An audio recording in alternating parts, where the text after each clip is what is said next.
Donc aujourd'hui on accueille Marion Vuaugier, docteur Marion Vuaugier, qui est pédopsychiatre maintenant, récemment, psychiatre et pédopsychiatre récemment, et donc il travaille sur les troubles alimentaires en Chine. Et donc c'est ce que tu vas nous présenter aujourd'hui. On te remercie d'être là. Merci Jonathan. Bonjour à tous. Donc je vais vous présenter un travail de recherche sur les paradoxes sur le rôle des femmes en Chine, les troubles du comportement alimentaire. Donc c'est une étude qualitative dans le cadre d'une thèse de psycho dirigée par Jonathan Lachal et le professeur Marie-Rose Moreau. Donc voilà. Donc ça en fait c'est l'hôpital où j'ai travaillé et effectué plusieurs stages de recherche, donc à Shanghai, le centre de santé mentale de Shanghai, qui est le plus gros hôpital psychiatrique de Chine. Je vais d'abord vous parler, faire une introduction sur les troubles du comportement alimentaire, donc l'anorexie et la boulimie, le contexte, pourquoi ce choix de la Chine, les résultats, la discussion et puis la conclusion.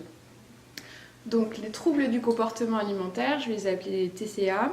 Ils ont été pendant très longtemps considérés comme des maladies touchant uniquement les femmes vivant dans les pays occidentaux.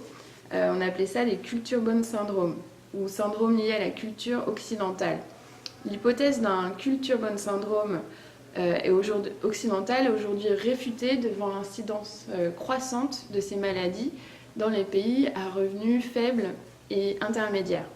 D'autres chercheurs, du coup, ont plutôt fait l'hypothèse de Culture Change Syndrome, ou syndrome lié aux changements sociétaux culturels rapides. Ça, c'est à l'échelle individuelle ou sociétale.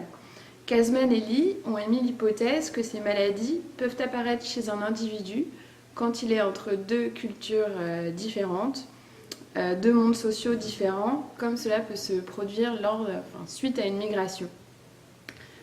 Plus précisément, on a proposé le terme de culture clash ou conflit identitaire culturel pour décrire ce mécanisme. D'ailleurs, selon Reddy et Crotter en 2007, le conflit culturel ou culture clash, il reflète les dilemmes d'intégrer deux ou encore plus de cultures lors du processus d'acculturation. Donc, je vais revenir sur les conflits culturels. Plusieurs auteurs remarquent que c'est surtout les conflits culturels sur les attentes sociétales par rapport au genre seraient davantage que l'acculturation, un facteur prédictif de développer une insatisfaction corporelle et des attitudes alimentaires pathologiques. Parce que initialement, on considérait que c'était la culture occidentale, l'idéal de minceur occidentale qui était un facteur de risque vraiment de développer ces maladies. Plusieurs auteurs d'ailleurs estiment que ce sont les problématiques identitaires des femmes qui sont le noyau de ces maladies, des TCA, à travers l'histoire et les cultures. Sylvester propose un terme, c'est l'ambivalence des genres, qui permet de décrire les ambiguïtés des femmes, dans le rôle des femmes pendant les périodes de transition historiques et culturelles. La poursuite de la minceur, justement, dans le syndrome anorexique, elle est plutôt perçue par ces auteurs comme une métaphore de la lutte des femmes pour se créer une nouvelle identité face aux changements sociétaux, face au changement des rôles sociétaux.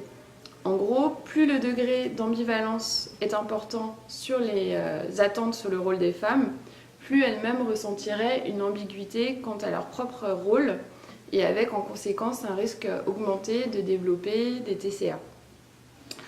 Donc le contexte, plusieurs études montrent que pour les femmes qui vivent dans les pays post-communistes, la transition post-socialiste a induit un flottement sociétal qui conduit à l'ambivalence des genres. Il y aurait un conflit aigu entre l'identité féminine dans laquelle elles étaient auparavant inscrites et la nouvelle identité de genre qui est dictée par les forces du marché et largement apportée par les États-Unis. Donc la Chine, parmi les pays à régime communiste, elle a connu de nombreux changements socio-culturels rapides. Je vais juste vous faire un résumé très très court. Mais en gros, c'était une société agraire qui est rapidement devenue une société industrielle, moderne, notamment après l'instauration de la politique de la porte ouverte, suite à la mort de Mao, et les réformes économiques des années 80. une exposition aux médias. Je t'interromps une seule seconde. Michel? Oui, Bonjour. je vois la Chine qui se modernise Et rapidement, ben voilà. qui est exposée bien. Voilà, c'est ça. Bienvenue avec nous. On laisse continuer Marion qui nous présente une étude sur les troubles alimentaires en Chine. L'impact, enfin le rôle des femmes, tu vas voir, tu vas comprendre au fur et à mesure. Là, j'ai juste fait un petit rappel sur la conceptualisation de l'anorexie et la boulimie. Et là, je parlais de la Chine parce que c'est une étude sur les paradoxes sur les rôles des femmes en Chine et les TCA. Donc dans les changements. Ensuite, il y a l'exposition aux médias qui est brutale. Je rappelle qu'en 1949, la publicité était encore bannie. Et cette exposition s'est encore accélérée quand Hong Kong a été de nouveau rattaché à la Chine. Un autre changement important, c'est la politique de l'enfant unique qui a induit de nombreux changements dans les structures familiales en Chine, sachant que c'était une société qui valorisait les familles nombreuses. Et surtout, une évolution du statut des femmes très forte. En effet, le confucianisme a instauré une société patriarcale où les femmes vivaient sous l'autorité de leur père, puis de leur mari, et s'ils décédaient, de leur fils aîné. Les parents vivaient avec les enfants, et quand les filles se mariaient, elles devaient quitter le domicile familial pour aller dans celui de la belle famille. Au cours du XXe siècle, donc le PCC, le Parti communiste chinois, a transformé ce système. Il y a de nombreuses révolutionnaires qui ont eu accès à des postes à responsabilité et ont œuvré pour l'émancipation des femmes. Le PCC donc, a prôné des valeurs plutôt égalitaires entre les hommes et les femmes, promu l'éducation, le travail et aussi aboli des coutumes comme le bandage des pieds. Donc il n'existe pas, à notre connaissance, d'études interrogeant directement des jeunes filles qui souffrent de TCA.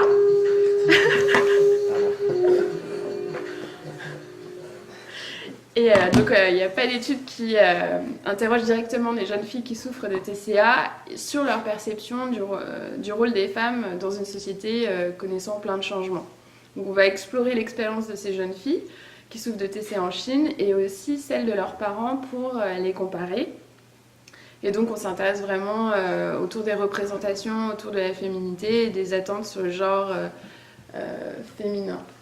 Donc c'est une étude qualitative d'une population clinique de patientes âgées entre 12 et 31 ans, hospitalisées donc, dans le service il s'appelle psychosomatique du centre de santé mentale de Shanghai, et c'était en tout le mois d'août 2017. Donc l'analyse, c'est la méthode de l'interprétative phénoménological analysis, l'IPA. Et donc, pourquoi elle permet d'étudier le sens que le sujet construit à partir d'expériences vécues. Et on a pris cette méthode parce qu'elle nous paraissait la plus adaptée pour explorer en profondeur l'expérience des participantes. Donc pour ça, on a réalisé un entretien semi-structuré d'1h30 à peu près avec une participante et un autre avec un des parents.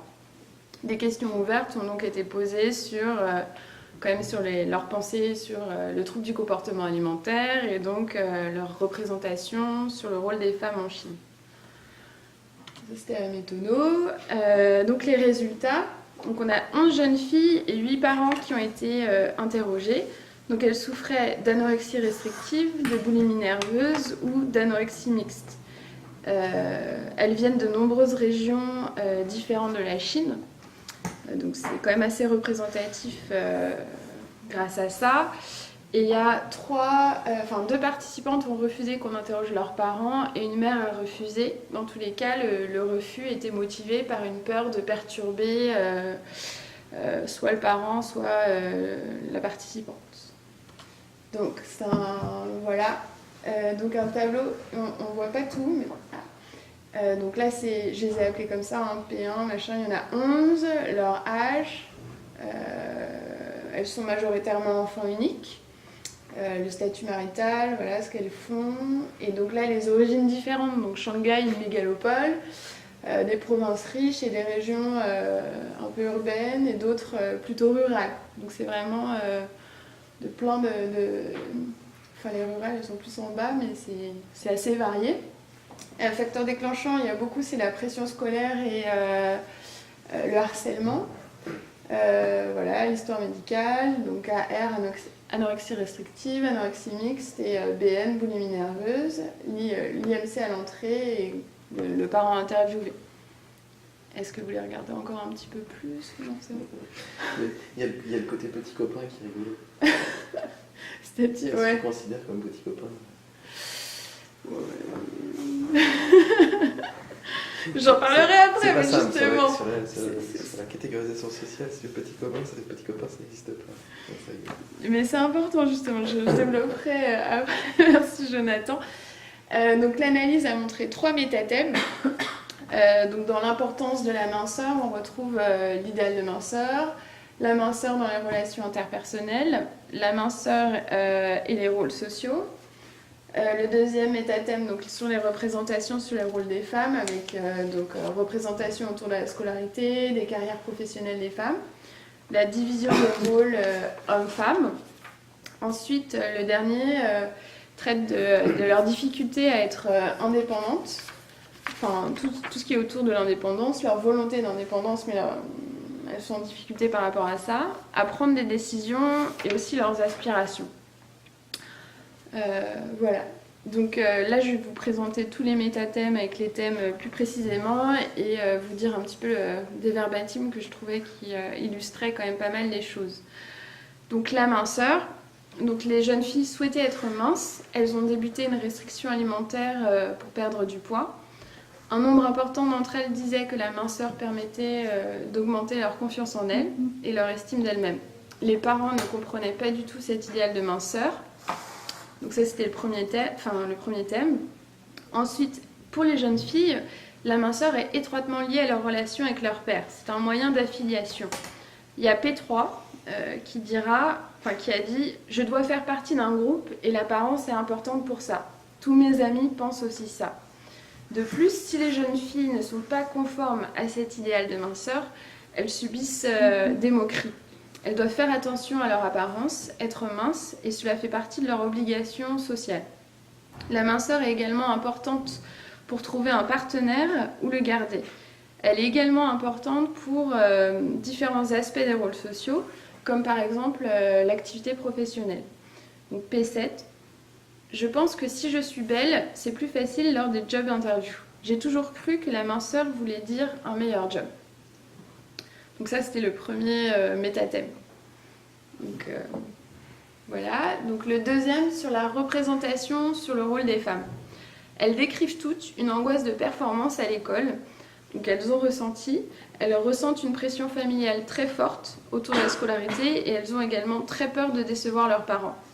Nos participantes décrivent également des différences importantes d'activités professionnelles selon le genre. Selon elles, les femmes seraient cantonnées à des métiers beaucoup moins qualifiés que les hommes et leur carrière serait beaucoup moins importante. Si elles sont trop qualifiées, elles auraient du mal à trouver un conjoint. Donc là, j'ai un verbatim un petit peu long. P1.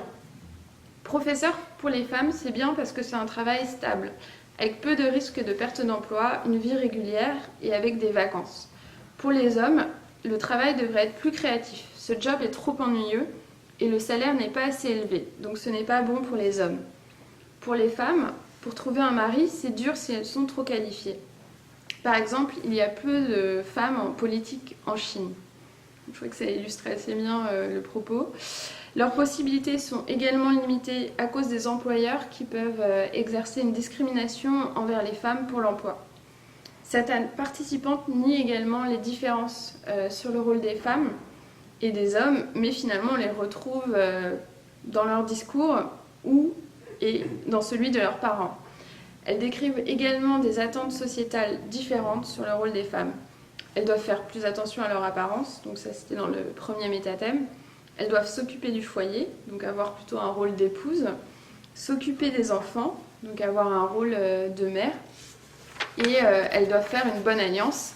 Elles ne sont pas supposées disposer librement de leur corps.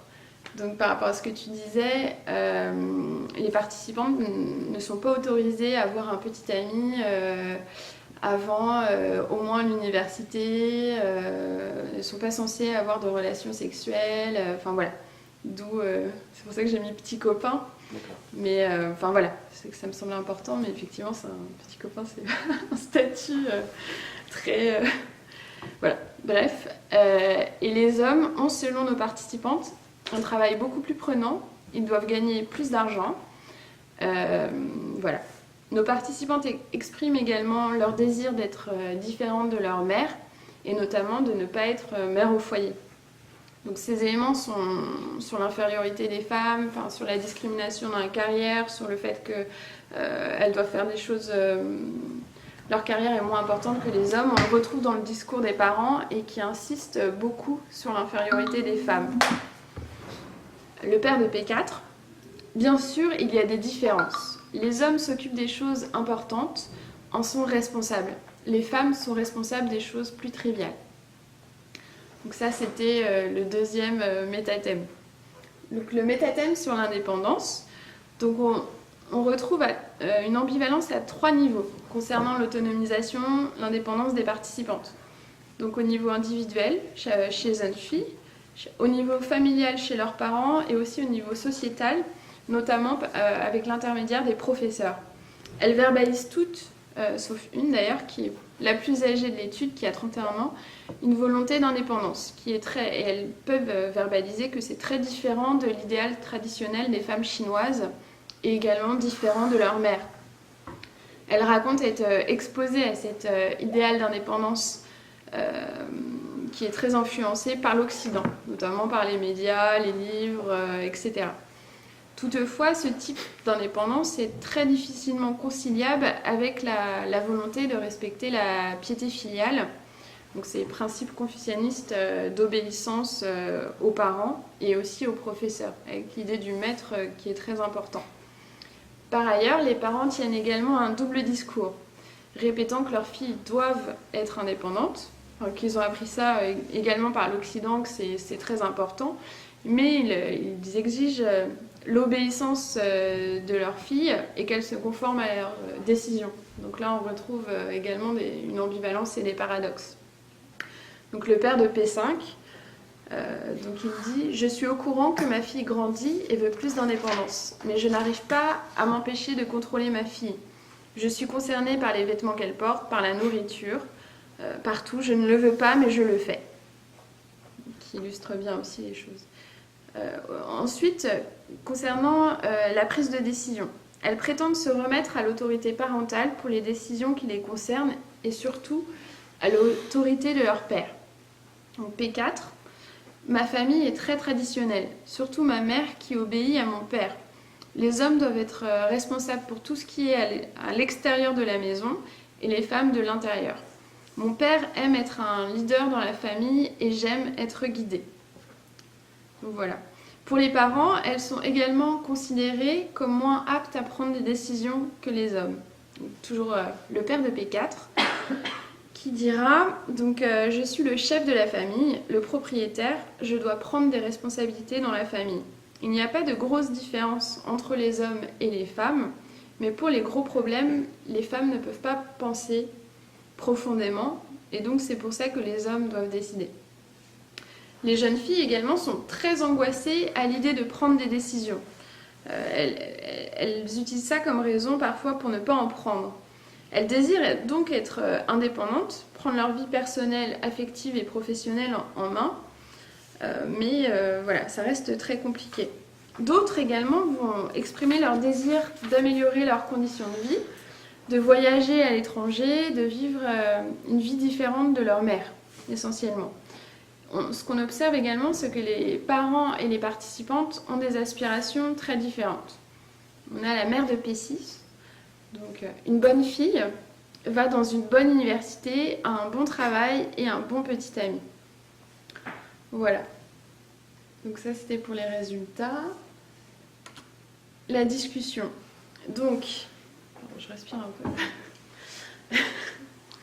La majorité des participantes ont souhaité perdre du poids et être minces. Ces résultats vont dans le sens de nombreuses études en Chine qui constatent une augmentation de l'insatisfaction corporelle chez les Chinoises, notamment véhiculée par les médias d'ailleurs. C'est cet idéal de minceur et cette volonté d'être mince et l'insatisfaction corporelle. pour les participantes. Donc la minceur est un critère majeur pour être accepté par leurs pairs. Or, dans une société collectiviste comme la Chine, l'apparence physique comme critère d'évaluation de soi et des autres finalement est particulièrement importante. Donc les cultures collectivistes, elles valorisent la conformité et l'apparence physique qui dévie trop de la norme peut souvent être vue avec désapprobation et même considérée comme une rupture de l'harmonie. Donc, l'harmonie, c'est une valeur confucianiste très importante, fondamentale dans la culture chinoise. L'adoption de l'idéal de minceur occidental combiné à ces valeurs collectivistes pourrait avoir un effet finalement dévastateur sur l'image du corps des jeunes filles en Chine et donc être un facteur de risque de développer un TCA. De plus, être mince donc pour les participantes est également un instrument de mobilité sociale qui permet d'obtenir un meilleur travail. Plusieurs études en Chine et en Europe de l'Est confirment un petit peu ce lien entre l'idéal de minceur et l'objectif de succès professionnel et économique.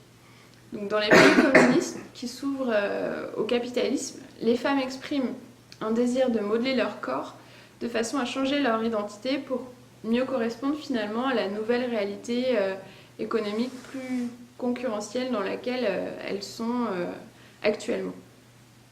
Ensuite, donc, on constate un perfectionnisme, une angoisse de performance chez nos participantes, en lien donc, avec cette peur de décevoir les parents, et parfois une pression parentale et sociétale très forte autour de la scolarité, qui a également été signalée dans de nombreuses études en Chine. En même temps que cette pression scolaire importante qui est en lien avec les changements sociétaux rapides survenus en Chine, c'est-à-dire les universités, pendant la révolution culturelle, elles ont été fermées pendant 10 ans. Les gens ont été rééduqués dans les campagnes. Donc il y a tout ça. Et puis tout d'un coup, la modernisation avec l'idée de la compétitivité. La politique de l'enfant unique qui fait que les enfants qui doivent prendre soin des parents quand ils sont âgés, il n'y en a plus qu'un seul. Enfin, voilà, donc ça fait une pression qui est extrêmement forte autour de la scolarité. Donc il y a cette pression importante. Et en même temps, il y a des inégalités entre les hommes et les femmes qui, en Chine, sur l'activité professionnelle qui persiste et qui se renforce même. Les études montrent qu'il y a un taux de chômage des femmes depuis une vingtaine d'années qui a extrêmement augmenté. Même à Shanghai, ça a augmenté de trentaine de pourcents et ce n'est pas le cas autant chez les hommes. Donc il y a une situation paradoxale entre cette pression scolaire exercées sur les jeunes filles très intenses et finalement leurs possibilités professionnelles. Et elles sont aussi cantonnées à des métiers beaucoup moins qualifiés. Donc cette ambivalence pourrait être en partie responsable d'une estime de soi faible qu'on retrouve chez nos participantes et un sentiment d'impuissance qu'on retrouve également chez les participantes et aussi dans d'autres études chez les femmes chinoises. Elles avaient par ailleurs internalisé les différences d'attentes familiales et sociétales sur le rôle des femmes. Même s'il y a eu des améliorations considérables depuis la révolution de 1949, et donc avec le communisme, le statut des femmes chinoises reste quand même socialement moins valorisé que celui des hommes. Les femmes et les filles sont toujours considérées comme des individus de second rang, incapables de prendre les responsabilités familiales et économiques que seul un homme est attendu à assumer. Pareil, on fait un lien entre le constat qu'on a chez nos participantes d'une estime d'elles-mêmes basse, un sentiment de contrôle faible sur leur vie, le fait qu'elles n'expriment pas leurs désirs et qu'elles se soumettent aux décisions de leurs parents. Donc tout ça, là, ces éléments psychopathologiques pourraient être en lien avec ces paradoxes autour du rôle des femmes en Chine et de leur dévalorisation. On a Li, donc psychiatre avec formation en transculturel et donc est psychiatre à Hong Kong qui a beaucoup étudié l'anorexie en Chine. Il souligne le pouvoir universel du refus de la nourriture. Pour lui, c'est une façon de proclamer son besoin de contrôle lorsqu'on est dans les positions sociales d'impuissance. De ce point de vue, le refus de la nourriture, de son point de vue, est un moyen et non pas un résultat de la peur de grossir. Kasman et Li proposent d'ailleurs de remplacer le terme de fatphobia, peur du gras ou peur du gras, par la no-control phobia. Voilà, donc ça je pense, enfin moi je trouve que c'est une vision très intéressante. Nos participantes donc semblent prises entre un désir d'indépendance et une nécessité d'obéissance aux parents. Encore une fois, malgré les changements rapides survenus dans la société chinoise, la piété filiale reste profondément ancrée dans la culture chinoise et les enfants doivent bien se comporter, obéir aux parents et préserver toujours l'harmonie familiale. Plusieurs études montrent que les filles et les femmes chinoises sont davantage soumises aux obligations filiales que les hommes.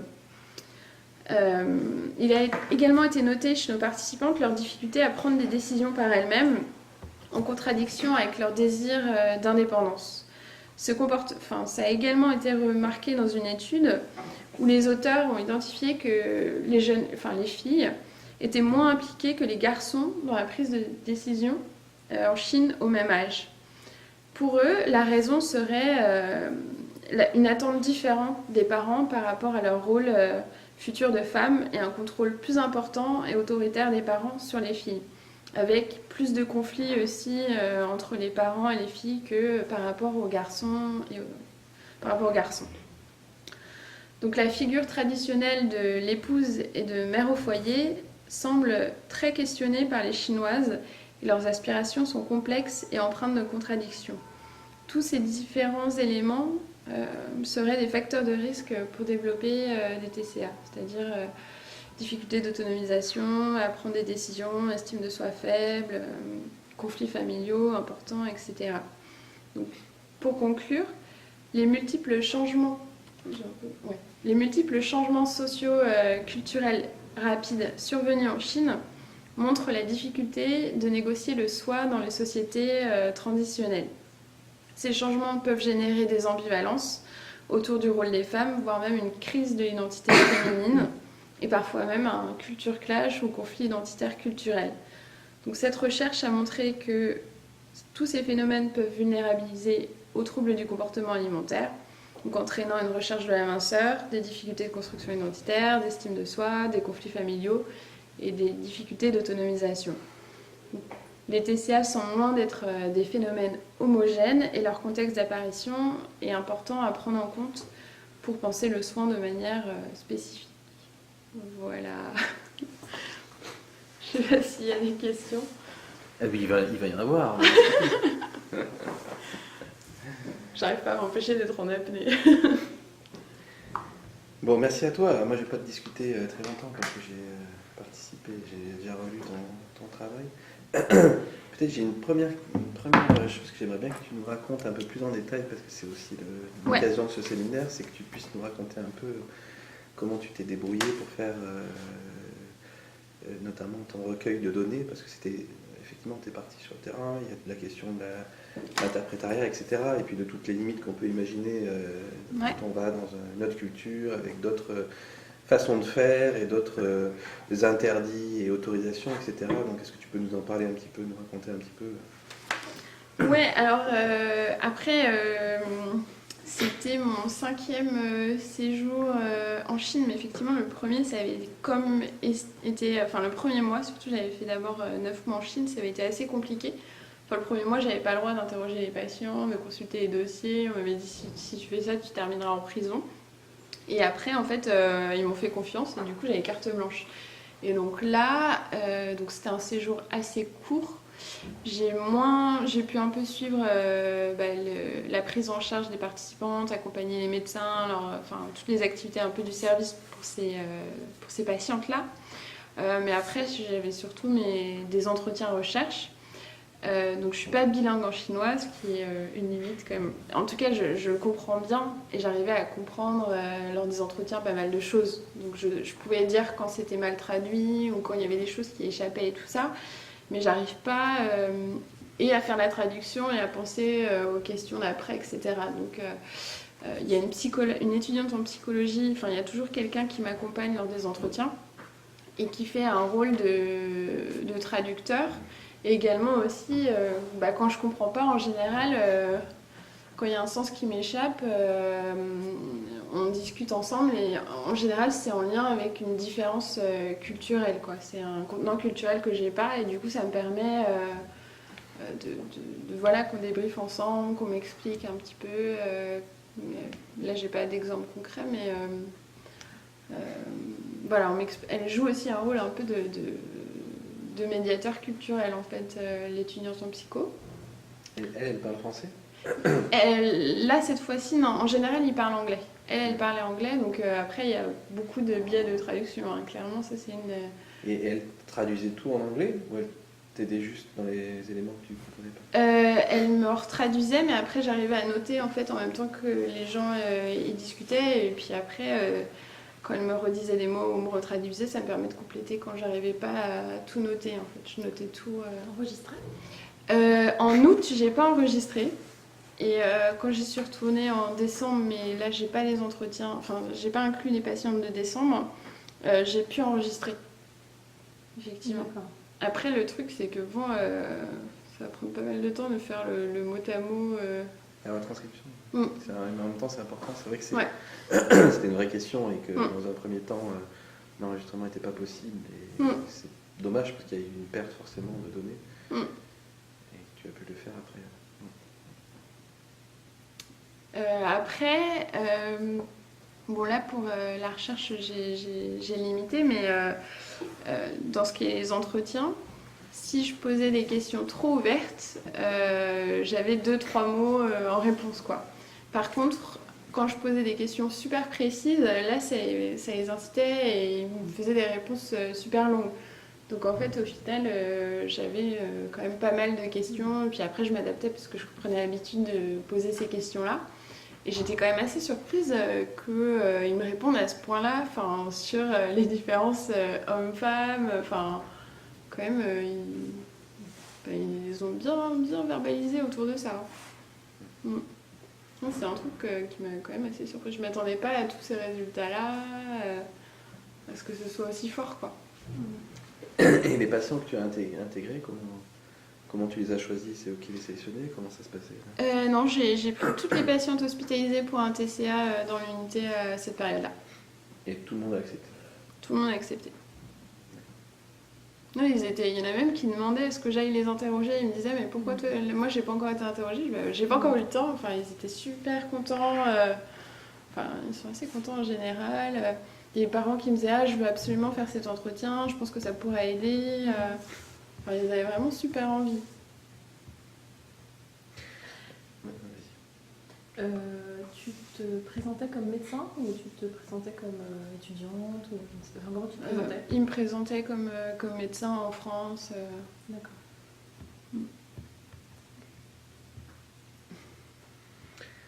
Alors c'est extrêmement complexe. Ta pensée est toujours extrêmement complexe.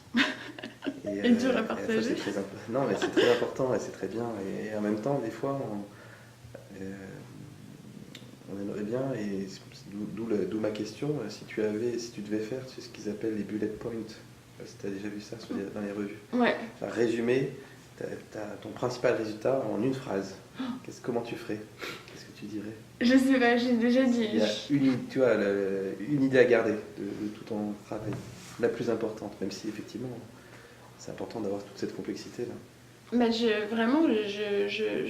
pas mesuré, c'est le fruit de pas mal de séjours là-bas, de recherche et tout ça, et au fur et à mesure j'ai ciblé sur ça, mais l'ambivalence autour du genre féminin, vraiment je m'attendais pas à ça, quoi. Que ce soit aussi fort, aussi présent, aussi intégré aussi, je ne m'attendais pas à ce que, je sais pas, la participante a dit j'adore qu'on prenne des décisions pour moi, quoi. Je m'attendais vraiment pas à ça. J'avais pas d'idée préconçue, je pensais pas qu'ils répondraient. Mon idée préconçue, c'est que ça va être difficile d'avoir des résultats parce que voilà, quand ils ont pas forcément très envie de répondre, c'est oui ou non, et puis basta, quoi. Mais d'avoir autant. J'avais pas la notion que c'était si fort que ça, et si présent en fait. Et est-ce que c'était un petit peu un a priori de recherche? C'est-à-dire, est-ce qu'en partant, tu t'es dit je vais aller questionner le neurone des femmes et la transformation du neurone des femmes parce que je pense que ça a un impact sur l'apparition des TCA? Alors, en faisant mes revues de biblio, quoi, à la fin, plus j'approfondissais et plus effectivement tout le monde faisait l'hypothèse qu'il y avait un lien, enfin, que c'était fort l'ambivalence autour du genre, mais j'ai jamais vu d'autres études où ils l'interrogeaient sur le terrain et tout ça. Donc oui, j'avais un a priori qui était, je le retrouvais, mais je savais pas du tout comment, sous quelle forme, et que j'aurais autant de verbatim là-dessus, quoi. Je m'attendais vraiment pas à avoir autant de matériel au final. Est-ce que tu as publié un article dessus? Parce que j'ai l'impression que c'est déjà très... Enfin, c'est écrit comme un article sur la Ouais, présentation. on est dans les nombreuses...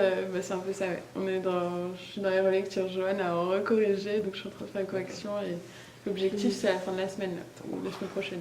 T'imagines de le soumettre à quelle revue? International Journal of Eating Disorder. D'accord. Ok, donc plutôt TCA. Mm. Ok. C'est pas dit qu'il accepte. Hein. Moi j'ai deux petites questions. Ouais. La première qui porte sur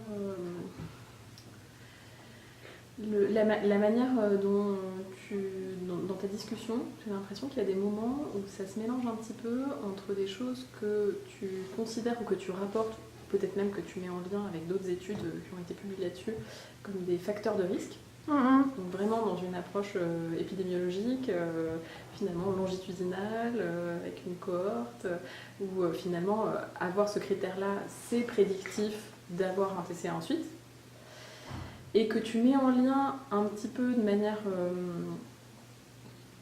directe avec les résultats de ton étude qui est qualitative en fait, sans forcément prendre la précaution de redire là, ton étude ne montre pas de facteurs de risque. On ne peut pas déterminer les facteurs de risque à partir d'une étude qualitative. Et je trouve que dans ta discussion, ou la manière dont ça a été dit, ça reste un peu flou et ça peut induire en erreur, ou tu peux être critiqué sur le plan méthodologique là-dessus. Ah ouais, alors après j'ai beaucoup résumé là pour la présentation, mais effectivement je peux pas dire vraiment de causalité comme une étude quanti où tu testes vraiment des modèles et des interactions, c'est ça. Lien, pas lien et tout. Après, je pense que c'est juste dans la rédaction, même peut-être la manière peut-être que c'est rédigé de manière encore plus claire, mais que c'est dans la manière de le redire à l'oral. Après, on dirait qu'il y a un peu une confusion entre les deux. Et après, les conflits familiaux, les difficultés d'autonomisation, c'est décrit par de nombreux auteurs sur les TCA, tu vois. C'est pas... Mais non, c'est juste pour bien montrer que ton étude, on ne peut pas parler de facteurs de risque, on parle de thèmes, de métathèmes, de dimensions. Je crois que la différence que tu fais bien en discussion, c'est que tu fais bien à l'écrit en tout cas, c'est la différence entre des résultats quantiques que tu relis à tes résultats.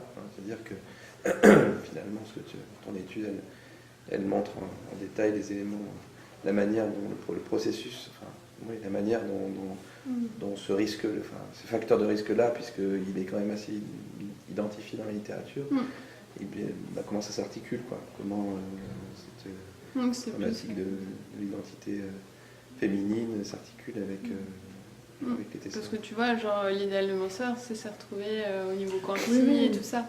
C'est vraiment juste dans la formulation où il y a un effet parfois de glissement dans beaucoup d'études qualitatives où on donne l'impression qu'on a identifié un nouveau facteur de risque, alors qu'en fait pour l'identifier il faudrait qu'on ait fait une étude d'épidémie. On peut donner des pistes de choses à étudier ou alors dire que ça a déjà été étudié par ailleurs, mais c'est juste en détail. Et un autre truc là où c'était vraiment une question, donc je voyais dans tes verbatims, il y avait beaucoup de verbatims de pairs. Ouais. Moi, ce que j'entendais beaucoup, mais que j'ai moins saisi dans tes discussions, c'est finalement la disqualification permanente des mères dans leur rôle, qui me semblait être un petit peu distillée au fur et à mesure, mais pas forcément posée comme un truc central, de en fait avoir disqualifié toutes les mères dans leur rôle. Et du coup, je voulais savoir si l'absence de verbatim des mères était aussi un résultat en soi, c'est-à-dire un résultat en creux, comme on peut en avoir parfois en qualitatif, où finalement, tu as interrogé des mères, mais elles n'ont rien dit.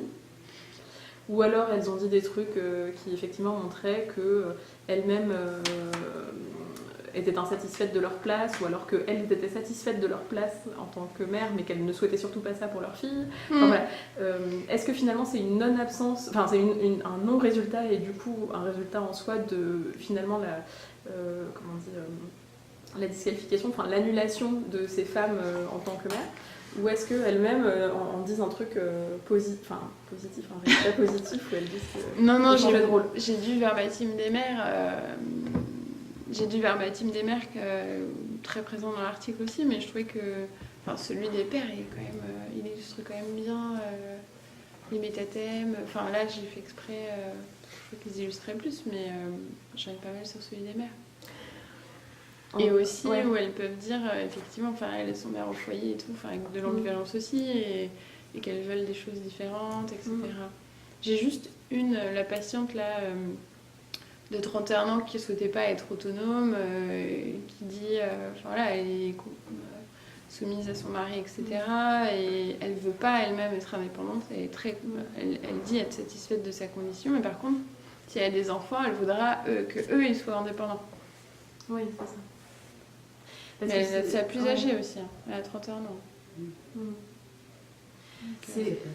En fait, c'est vrai que des fois, dans Cali, quand on interroge, on a là finalement, au sein de la manière dont tu retraduis les résultats, finalement, le discours du père domine à nouveau, comme dans la société chinoise. Et le fait qu'il domine parce que il est plus construit, il est plus argumenté, peut-être qu'il prenne plus la parole pendant tes entretiens, bon, c'est pas grave en soi, mais c'est juste que si t'en dis pas un mot très clairement de en fait ils ont plus pris la parole, c'est eux qui ont dit des trucs plus construits, etc. Du coup tu le revalides toi-même en redisqualifiant et en réannulant la présence de la mère. Mais ça c'est voilà. C'est pas là, c'est présent peut-être beaucoup plus dans la présentation, mais effectivement là j'ai pas trop de verbatim des mères, mais dans l'article il y a beaucoup de verbatim des mères. Okay. D'accord. C'est pas un truc qui est aussi clair mais que ça. les pères sont plus disqualifiants, en choisissant comme ça. Ou alors même si après des fois c'est des trucs de contre-transfert de chercheurs où finalement on va avoir tendance à les oublier, où finalement elles nous font vivre, toute la recherche nous fait revivre la même chose et on va avoir tendance à se dire oui en fait il n'y avait pas grand chose quoi, c'est pas qui est quand même un des résultats un peu intéressants aussi, parmi les différents résultats que tu as.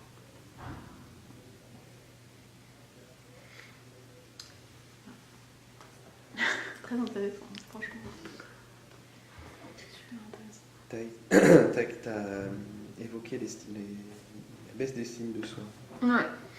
Je me demandais, mais tu sais peut-être pas, mais je me dis quand même que les difficultés d'estime de soi, c'est quand même aussi très lié à tous les troubles internalisés, dépression, les troubles anxieux, etc. Est-ce qu'il y a de la même façon une proportion importante de troubles internalisés chez les jeunes femmes en Chine? Est-ce que c'est décrit aussi ou pas spécialement? Parce que finalement, ma question en fond, c'est pourquoi les TCA? Alors, je me posais cette question-là quand tu as parlé d'estime de soi, et après, tu as donné un certain nombre d'arguments qui justifient de pourquoi, qui expliquent plutôt que justifier pourquoi on va plutôt vers le TCA, mais je me dis, avec cet argument-là, peut-être qu'il y aurait aussi plus de troubles internalisés. Ta question c'est plus est-ce qu'il y a beaucoup par exemple de troubles anxieux ou de dépression? Oui, il y a beaucoup de... Est-ce qu'il y en a plus récemment de la même façon qu'il y a mais ça je sais, après je peux pas forcément te le dire parce que le problème aussi c'est qu'il n'y a pas beaucoup d'études quanti en population générale, il n'y en a pas quoi. Après il y a une explosion, il y a quand même beaucoup... et là, je crois qu'il commence à y avoir des phobies scolaires aussi.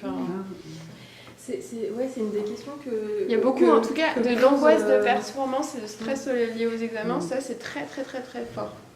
Avec beaucoup de suicides, des ados et tout ça. Mais je peux pas te dire, parce que j'ai pas d'études quanti anciennes, donc je peux pas vraiment comparer, quoi.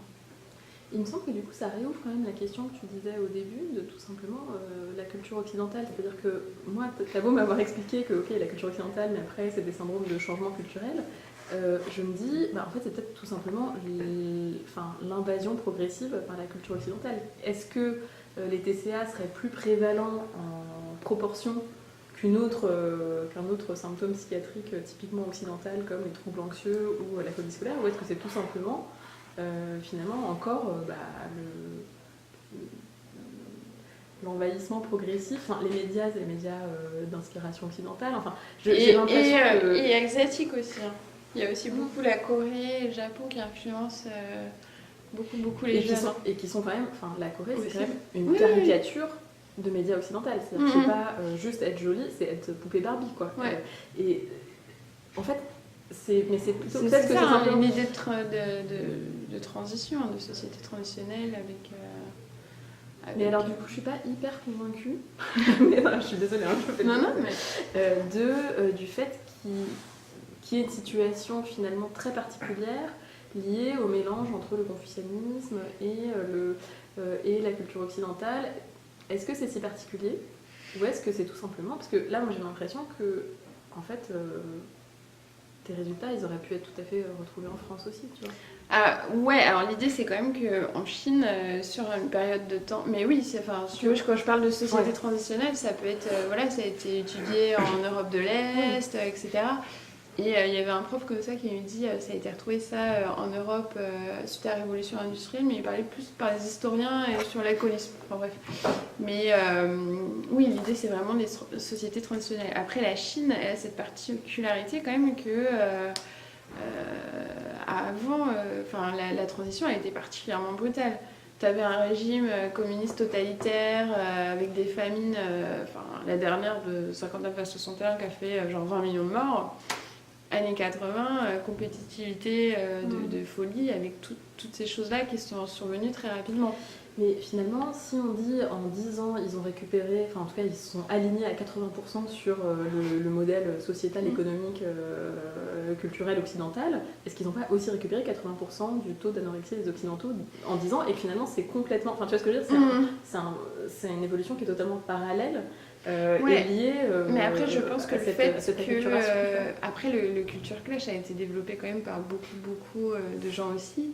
Et tu vois, sur le confucianisme et la nécessité d'obéissance, c'est quand même très très fort. Ça les met en grande difficulté, tous ces paradoxes et ces différences massives, quoi.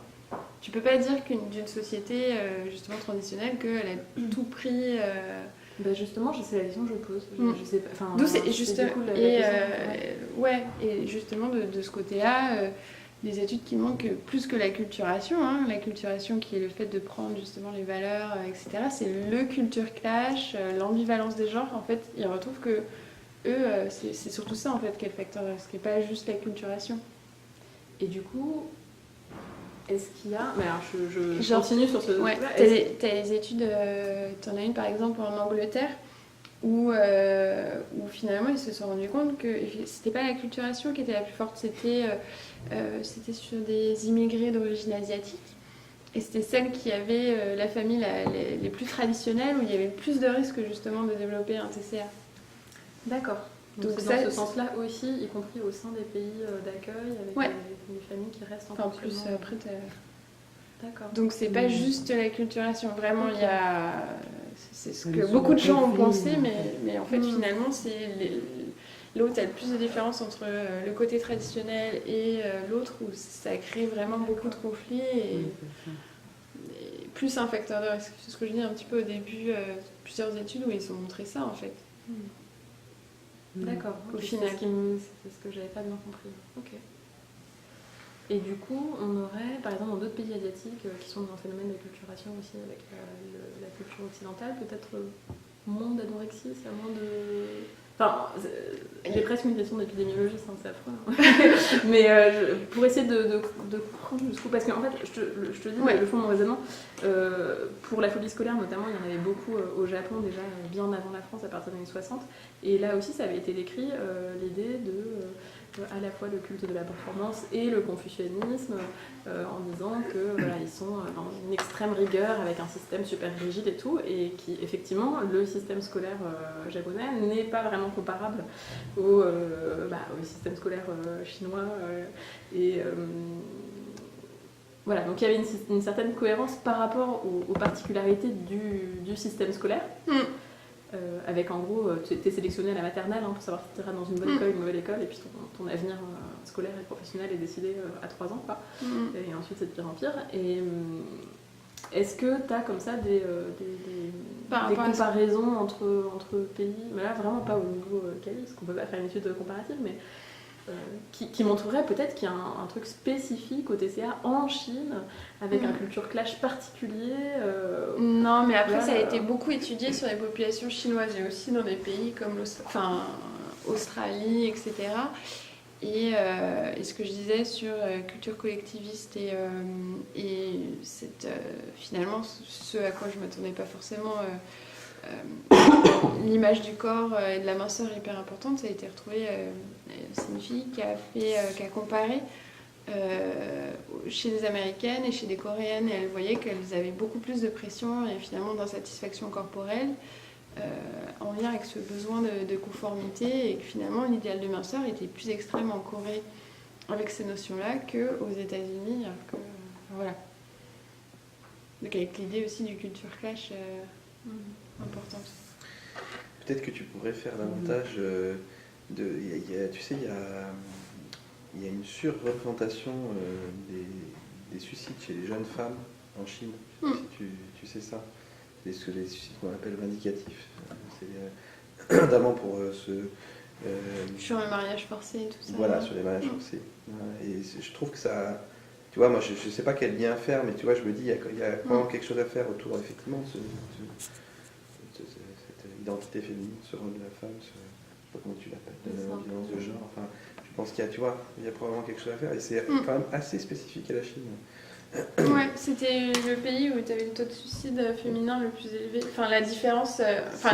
Voilà, c'est l'inversion du ratio homme-femme, ouais. et c'est quasiment le seul pays, voire le seul pays au monde à avoir cette inversion-là. Mais tu peux faire comme lien entre les deux. Tu as la sociologie du suicide avec Durkheim et Halifax sur le suicide comme moyen d'assumer son exclusion sociale plutôt que de la subir. Justement, Durkheim n'explique plus ce type de suicide. Donc il faut d'autres théories sociologiques, et c'est tous les travaux des sociologues actuels sur le suicide. Ouais, déjà Halifax, c'est pas mal quand même pour toute la théorie du feu de camp et tout. Bon, tu peux revenir, mais en tout cas ça te permet de... Halifax, H-A-L-B-W-A-C-H-S. Durkheim, il a plus de 100 ans, donc forcément il est plus tout à fait actuel, mais tu peux lire le bouquin de Baudelot, justement sur la sociologie du suicide aujourd'hui, justement. Toute leur thèse montre que Durkheim a pu expliquer un temps sociologiquement le suicide, mais qu'aujourd'hui ça marche plus. Lequel ? Baudelot. B-O-D-E. Ouais, et en plus c'était les femmes dans les régions rurales, enfin c'était vraiment différent. Mais après ça date un peu, je sais pas si ça a évolué, parce que c'était plus il y a 20-30 ans que ça avait été observé, je crois, le truc du suicide. C'est possible, mais de toute façon, sur le plan épidémiologique, on a toujours quelques années de retard. C'est sûr. Mais en tout cas, bon, ça peut permettre de faire des liens, c'est pas... On continue de réfléchir à ça. C'est le principe de l'exclusion, quoi, de la place qu'on te fait miroiter alors que tu n'y as pas accès, quoi. Même si on tourne autour de cette idée-là dans les deux cas.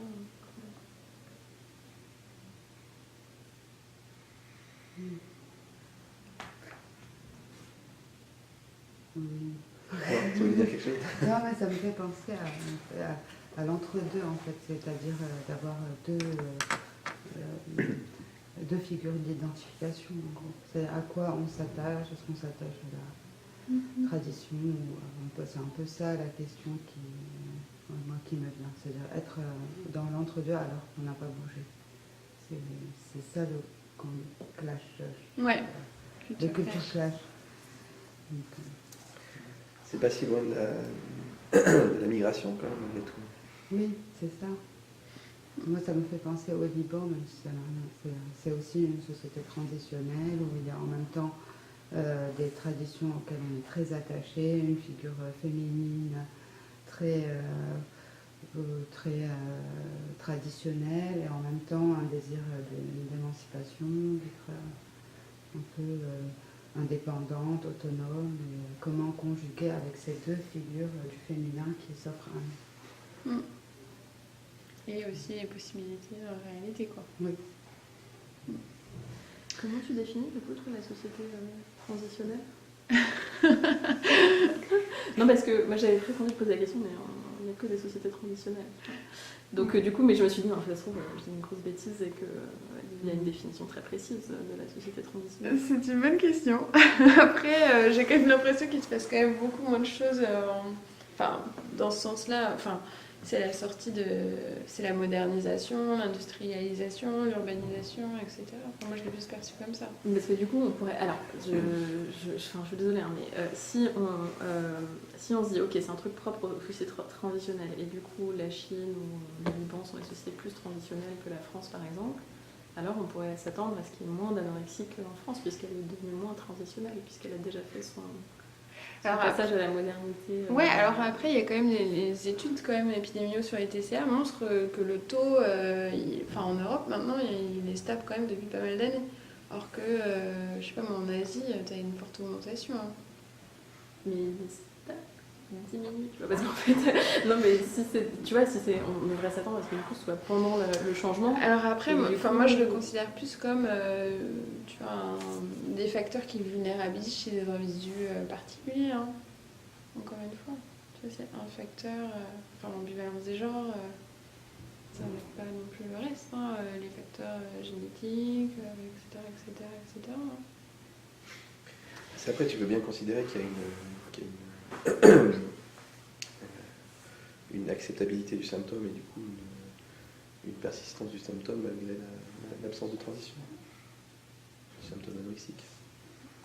Là, moi j'aurais plutôt tendance à considérer que comme c'est l'idéal de minceur qui de toute manière reste permanent, bah, dans une société avec un idéal de minceur et de performance, etc., et de contrôle, tu as un certain pourcentage d'individus qui seront forcément dans l'extrême de cet idéal. Et du coup, la transition va vers l'atteinte de ce pourcentage un peu seuil, même si c'est pas... Et alors que... j'essaye vraiment de me raccrocher parce que je comprends pas conceptuellement, tu vois. Je me dis, si on est dans l'idée de dire, bon, l'anorexie c'est un truc des sociétés transitionnelles, donc ça arrive quand tu changes de manière de faire. Je suis désolée, non, mais des pics d'anorexie. C'est pas ce que je dis, hein. C'est pas... Ouais. C'est pas l'anorexie qui est un syndrome des sociétés traditionnelles. C'est l'explosion de l'anorexie. C'est comment on explique l'explosion de l'anorexie dans ces pays-là. C'est mettre l'anorexie dans un contexte, je pense. Ce que tu as dit, c'est comprendre pour pousser les soins, comprendre un symptôme dans un contexte déterminé. Pas forcément tu peux faire, parce qu'après, il y a la question c'est quoi le transitionnel dans le sens où ça va vers où. Ouais. Tu vois, si tu prends Pierre Clastre, en anthropologie, tu dis les indigènes qui sont supposés être pas modernes parce qu'ils n'ont pas des sociétés d'État, tu dis ils vont pas vers le progrès, que ça serait l'installation de l'État, mais en fait ils se questionnent par rapport à cette linéarité, tu vois. C'est ça. Donc moi ce que j'ai compris, c'est que tu as mis un symptôme qui apparaît dans un contexte, que c'est un contexte de transition. Un modèle de vers un transition autre. vers une culture occidentale actuelle. Après, mais ça va pas donner ce qu'on a nous ici. Ça va donner forcément un métissage. C'est différent. D'ailleurs, c'est ce qu'on Le observe capitalisme ici, Chinois, au Liban, au Chili. qui ont des symptômes C'est pas différents. un Il n'y a pas de truc, fatphobia, tu vois, c'est un trouble alimentaire particulier quand même. Et après, il y en avait aussi avant. Enfin, tu vois, je dis pas que c'est uniquement lié. Enfin, j'en avais retrouvé 2-3, genre dans les périodes anciennes, quoi, du Moyen Âge et tout. Enfin, voilà. Parce que du coup, on pourrait imaginer que on est dans une réflexion théorique, mais que voilà, par exemple des démocraties à l'occidentale qui finalement évoluent vers un changement de régime, par exemple comme on a pu voir pour des pays qui finalement ont évolué vers un islam d'État, où finalement le corps de la femme a plutôt tendance à du coup être caché, ne pas être dans finalement l'exubérance de cette minceur. Est-ce qu'on a une diminution du taux d'anorexique ? Tu vois, moi, c'est le genre de question que ça me fait poser, cette question de est-ce que c'est transitionnel au sens quelque chose a changé, ou est-ce que c'est transitionnel vers le culte de la minceur, du corps de la femme exposée, etc. Tu vois. C'est juste pour aller Mais jusqu'au bout du mais concept, après, tu vois, jusqu'à quand est-ce qu'on Et le aussi, mobilise, tu vois. faut pas le réduire non plus juste à cette notion d'apparence, tu vois. Pour moi, c'est aussi beaucoup tout ce qui est en lien avec les conflits familiaux. Enfin, Avec les conflits familiaux, avec le rôle de la femme dans la société, Ouais. mais en fait, si on dit on est passé à une république islamique, ça va avec, tu vois. Enfin, je veux dire, ça va aussi avec des valeurs plus de retour vers un rôle plus intérieur de la famille, enfin, tu vois, des séparations des statuts sociaux qui sont plus marqués. faudrait étudier. Voilà. Non, mais c'est vraiment, du coup, ça me pose question, cette manière de le théoriser en disant jusqu'où est-ce qu'on peut généraliser cette théorie, tu vois. Mais après, c'est là. Encore Je une- sais pas, je ne connais pas particulièrement, mais ce que j'en ai compris, c'est que, en tout cas, encore actuellement, la femme plutôt bien en chair est plutôt mieux valorisée socialement. Ah, oui, mais Je du sais coup, pas. exactement, ce qui Pour va moi, c'est- avec c'est l'idée ce qu'en qui fait, me c'est la reste, quoi. culture, c'est une culture occidentale de la minceur versus Ouais. une culture orientale peut-être, mais qui va être plus de la femme. Après, c'est Et, décrit quand même des idiomes de détresse dans les cultures, des façons d'exprimer sa souffrance qui sont comprises dans un contexte culturel, etc. Oui, bien Tu sûr, vois. avec une autre manière d'exprimer. Ouais. Non, mais je sais pas. Je pense Donc, que je vais avoir une réflexion d'épidémiologiste là-dessus, qui est peut-être pas. Non, mais, à laquelle il n'y a pas de réponse existante, enfin, en tout cas à l'heure actuelle.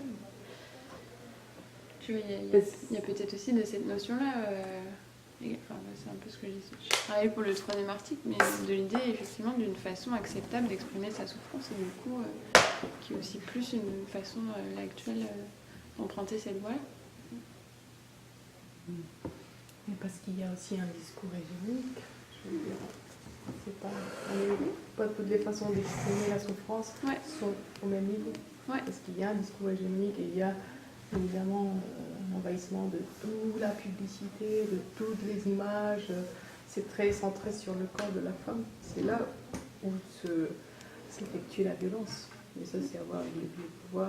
Il y a plein de choses qui peuvent aider à comprendre pourquoi ça va cibler et c'est hégémonique, tu vois. Ouais. Il y a beaucoup de façons d'exprimer une souffrance, ça peut être culturel aussi, mais sauf qu'on est dans un monde où il y a quelque chose d'hégémonique, je veux dire, c'est pas... Non, c'est un mélange de tous ces aspects-là. Il y a des éléments de pouvoir. Donc, même s'il y a beaucoup de façons d'exprimer, il y a quand même un système qui s'impose. Parce qu'on est dans un monde globalisé, où il y a un marché globalisé, il y a des transnationales, je veux dire, et c'est ça le plus fort, le plus dominant. Tu vois, c'est pas les petits paysans avec... tu vois, peut-être dans un autre endroit de Chine, que c'est pas Shanghai, que c'est une capitale du monde, il y a plein d'étrangers déjà, tu vois, il y a plein de... Ouais. c'est un Alors autre après, style elle de vie. venait de plein de régions différentes. Oui, Tu vois, bien c'est sûr, pas juste des Shanghai, mais ouais. c'est un style de vie. Si tu vas dans un petit champ en Chine, je sais pas qu'est-ce que tu vas trouver. D'ailleurs, comment elles accédaient à ce centre de soins? Enfin, c'était un truc public, le centre de soins. Ouais, c'est non sectorisé en Chine. Et elles peuvent venir de toute la Ouais. Chine dans ce centre. Et vu que c'est le centre de référence au niveau national sur les TCA, il y en a beaucoup. Ouais. Tu as une autre unité à Pékin. Et, Mais en tout elles ne cas, payent pas du tout pour c'est entièrement si, gratuit. elle paye. Donc c'est quand même, ça sélectionne quand même aussi Ouais. un certain type de gens dans la société chinoise. Quoi. Et comment, ça n'a rien à voir avec les TCA, mais comment c'est perçu le centre de santé mentale en Chine? Parce qu'en fait, moi je vois les patients qu'on voit ici, les patientes plutôt, ou même les patients d'origine chinoise dont les parents ont grandi là-bas et qui, on sent qu'il n'y a aucune possibilité de leur parler de santé mentale. J'étais surprise que le centre s'appelle comme ça en fait. Ouais. Et je me dis, mais comment... On a l'impression que c'est tellement verrouillé. Bah, en général, elles avaient beaucoup été voir des médecins traditionnels avant. Oui. Il y en a pas mal qui ont été voir des gynécologues. Ça a beaucoup inquiété comme symptôme l'aménorrhée. Et les participantes aussi. Mais ça, Oui, c'est c'est pas traité dans... sera traité dans l'autre. C'est quand Mais, on passe par le corps que c'est accepté en fait. Mais après, ça change aussi beaucoup. Mais la majorité des parents, ils me disaient, mais je comprends pas cette idée de minceur, je connaissais pas l'anorexie avant, machin. Et tout ça, hein. Toi, tu as fait une analyse confondue, les parents et les participantes. Je veux dire, tu n'as pas fait des lectures séparées de ce que disent les parents et les adolescents aussi? Si. Enfin, après, si, un petit peu. Parce que ça pourrait être intéressant de comparer qu'est-ce qu'ils disent les parents. Je pense qu'on le retrouve, hein, mais quand même, qu'est-ce qu'ils disent les parents? Si, je le fais pas. Enfin, tu sais, je compare les aspirations, les représentations. Après, moi, j'avais une l'idée de question minceur par et tout ça. rapport quand tu es dans une tranche d'âge qui est plutôt l'adolescence, qui est déjà cette transition, il y a déjà tout le conflit parental. Comment tu peux différencier si c'est quelque chose de l'ordre de la féminité ou si c'est quelque chose propre à l'adolescence? Est-ce que, par exemple, je sais qu'il faudrait faire la même étude chez des garçons anorexiques, mais quels sont les éléments pour te dire ça c'est propre à un processus adolescent et ça c'est propre à un processus qui c'est en lien évidemment, mais comment on peut faire la part des choses? Là, c'était pas forcément l'objectif. L'article, après, je l'ai plus traité dans d'autres choses, mais là, c'est vraiment d'essayer de voir tel symptôme, telle chose dans le discours et de mettre en lien avec les changements rapides et là, autour de la féminité. Mais je prétends pas que je dissocie le reste et je distingue pas, quoi. C'est ça. Il y a plein de lectures. Et puis il faudrait s'interroger sur la place de l'adolescence en Chine aussi. Parce que dans les sociétés traditionnelles, comment on dit, avec des liens forts, j'ai mangé le nom, il y a peu, voire pas d'adolescence. Donc j'imagine que dans la société traditionnelle chinoise, il n'y avait probablement pas beaucoup d'adolescence. Le conflit, c'est pas possible, c'était pas possible, la verbalisation des affects, etc. Et tout ça, le lien enfant-parent, il évolue. Il y a un gros décalage intergénérationnel. Les parents, ils me disent, nous, on était genre 6-7, c'est moi qui ai élevé, nous, on ne trouvait pas à manger, c'était les périodes des famines, ça renvoie à des choses extrêmement violentes et compliquées, quoi. C'est pas non plus n'importe quel symptôme dans n'importe quel contexte, hein. À leur époque, eux, ils souffraient de famine, quoi. Mais ça, je le traite. Mais ça, c'est super intéressant, par exemple, dans le sens de cet aspect transitionnel que tu poses, parce que pour être anorexique, il faut déjà avoir à manger. Ouais. Et ça, c'est pas en Afrique, la dénutrition, tu ne vas pas dire que c'est un syndrome anorexique. Alors, c'est des personnes qui ont déjà accès à la nourriture et qui refusent de manger. Tu vois. Donc ça, c'est intéressant, par exemple, pour la question de cette société transitionnelle que tu décris.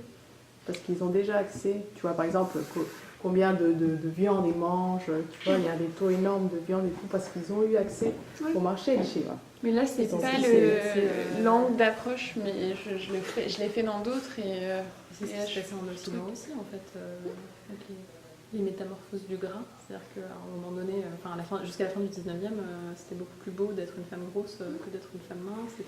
Ça s'est passé exactement de la même manière à partir du moment où il y a eu l'arrêt des famines, la culture, potagère, maraîchère et puis l'élevage qui se sont développés de manière industrielle, avec du coup une meilleure alimentation. Et finalement, le fait d'être gros n'était plus le privilège des riches, mais plutôt de la classe moyenne, quoi.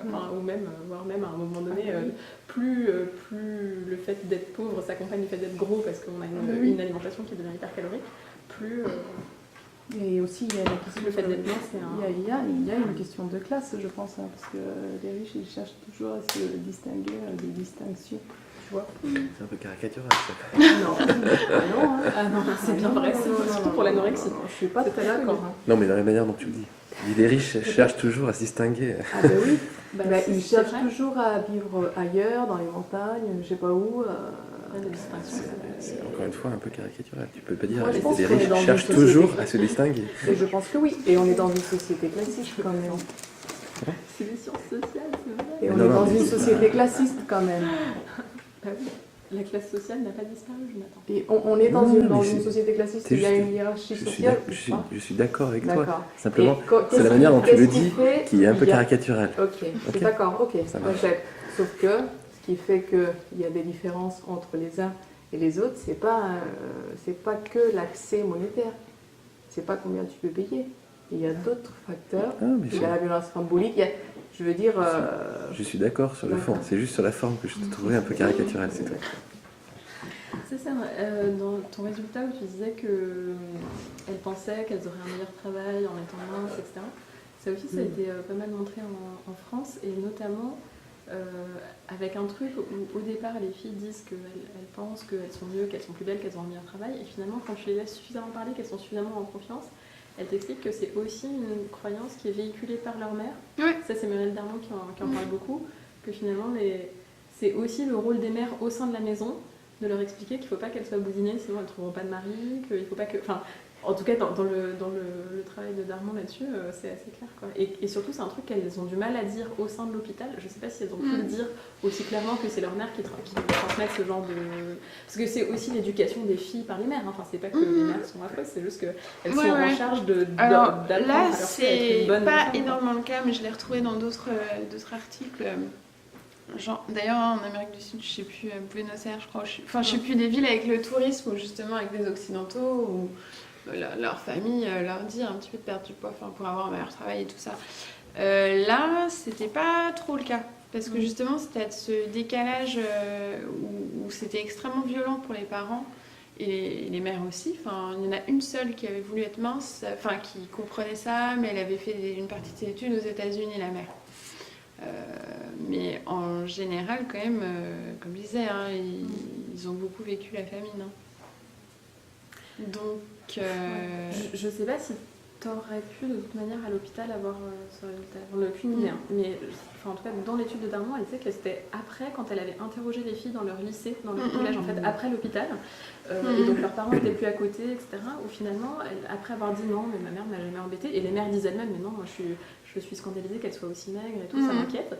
Et en fait, finalement, les filles, beaucoup plus tard, disent quand même, ma mère, elle me dit hop, hop, hop, te resserre pas une troisième fois, hop, hop, hop, dis donc, ce jean-là, il est un petit peu serré. Sur des micro-détails comme ça, mais genre, hop, toi, tu vas prendre une petite cuillère parce que t'as pris 2 kilos et pas une grosse cuillère. Et qui sont plus, en fait, au départ, ce qu'elles souhaitent, c'est réguler un peu contrôler le shape. Alors après, l'idée qui a été décrite d'ailleurs dans un article que tu m'avais recommandé de le lire, c'est quand même que beaucoup des liens familiaux et de l'amour familial passent par la nourriture. Et il y a une explosion des taux d'obésité chez les enfants en Chine. Voilà. Ça, c'est très américain, quoi. Tu vois. Ça, c'était aussi pas... à la fois très universel et très culturel dans ce papier. Bon, c'est trop cool. Bah du coup, génial. Moi, si je donnerais un micro-conseil, peut-être c'est même pas possible dans le journal dans lequel tu vas l'écrire, ou peut-être qu'il y aura d'autres articles, mais moi je trouve que ça vaut vraiment le coup de détailler encore plus la dimension société transitionnelle, culturelle et tout, lien avec effectivement le suicide ou le suicide comme refus. Enfin, je trouve qu'il y a vraiment, ça vaut le coup, quoi. En tout cas, on a envie d'en savoir plus, quoi, plus ce que tu présentes, donc c'est cool. Et tu as retrouvé un peu l'idée de contrôle dont tu as parlé au début? Je l'ai beaucoup développé avant, et du coup, là, j'avais moins envie de le faire. Non, mais tu l'as retrouvé dans tes résultats. Ouais. En notion d'absence de contrôle total. Après, en même temps, là, je vais plus, elles sont surprotégées, surveillées. À 17 ans, elles choisissent même pas leurs vêtements. Concrètement, elles ne sont pas le droit de sortir. Elles doivent faire des cours particuliers tous les soirs. C'est impressionnant, quoi. L'absence de contrôle sur leur propre vie au quotidien, et du coup, l'anorexie comme reprise de contrôle, comme réaction. D'accord. Une lecture, Ça, c'est Philippe Jamet qui insiste là-dessus. Beaucoup. J'ai entendu dire, il a encore réinsisté là-dessus. Oui, il est intéressant, mais il dit pas mal de choses. Sur l'anorexie comme séparation, c'est ça, acté non, comme par... besoin de contrôle. Ah d'accord. Comme reprise de contrôle sur les choses, sur la vie, sur tout ça, quoi. Sur la famille, sur...